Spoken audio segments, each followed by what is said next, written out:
Bonjour, mon nom est Sébastien Tremble, bienvenue à IMO Expert USA. Aujourd'hui, dans le top 10 des erreurs que les Canadiens font en achetant des biens immobiliers aux États-Unis, ne pas avoir son équipe d'acquisition et de gestion locative. J'ai moi-même au départ fait plusieurs erreurs lorsque j'ai fait de l'acquisition de propriétés aux États-Unis. La clé du succès, ils doivent travailler ensemble. Qui devez-vous avoir dans votre équipe pour faire de l'acquisition de biens aux États-Unis? Premièrement, vous devez consulter un fiscaliste international. Cette personne va vous conseiller sur les fondations pour bien établir une structure pour faire de l'investissement aux États-Unis. Il va également pouvoir répondre à votre question, est-ce que je peux acheter en mon nom personnel? Il peut également structurer avec vous la création d'entreprises américaines et canadiennes. La deuxième personne que vous devez avoir dans votre équipe, un commerçant en devises étrangères.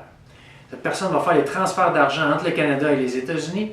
Il va vous faire sauver de l'argent sur le taux de change et sur les frais reliés que les banques vous chargent normalement. Un autre atout dans votre équipe, l'agent immobilier. Il vous offre des propriétés et vous donne des ventes comparables pour ces propriétés. MLS n'est pas le meilleur endroit pour avoir les meilleurs prix pour les propriétés. Trouvez dans votre équipe des gens qui peuvent vous offrir des propriétés au prix du gros, en lot, 5 à 10 propriétés, et vous pouvez aller à l'encan pour faire des ventes sous contrôle de justice. L'autre personne clé dans votre équipe, le courtier hypothécaire. C'est vrai qu'il est difficile d'obtenir du financement pour les Canadiens aux États-Unis, mais je vous assure, c'est possible. Allez chercher par contre le maximum de levier sur vos propriétés au Canada. Lorsque vous achetez comptant aux États-Unis, vous avez un avantage énorme sur vos compétiteurs. La prochaine personne à avoir dans votre équipe, le contracteur. Le contracteur est là pour faire les réparations et les rénovations sur vos propriétés. Assurez-vous d'avoir confiance en votre contracteur. Il doit effectuer les travaux rapidement lorsque vous faites l'acquisition d'une propriété. Comparez avec votre inspecteur et votre agent immobilier pour vous assurer qu'il fait les travaux nécessaires. N'oubliez pas que vous êtes au Canada lorsqu'il effectue vos travaux de rénovation. Vous devez donc avoir un contrôle. Une autre personne clé à avoir dans son équipe, un responsable de gestion locative. Choisissez-le en fonction du type de clientèle que vous ciblez.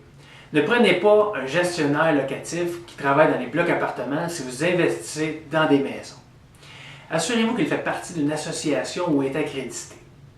Cette personne connaît très bien votre marché, connaît vos secteurs et le type de locataire que vous pouvez avoir dans vos maisons.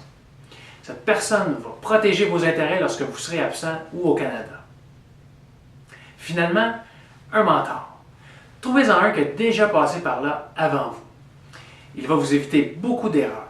Vous allez utiliser son expérience à votre service. En résumé, vous devez avoir confiance en votre équipe. N'ayez pas peur de demander des références. Testez-les sur des petits projets pour vérifier leur fiabilité. Assurez-vous qu'ils communiquent ensemble et vous allez éviter beaucoup de gestion. Vous avez des commentaires ou des questions? N'hésitez pas, il nous fera plaisir d'y répondre.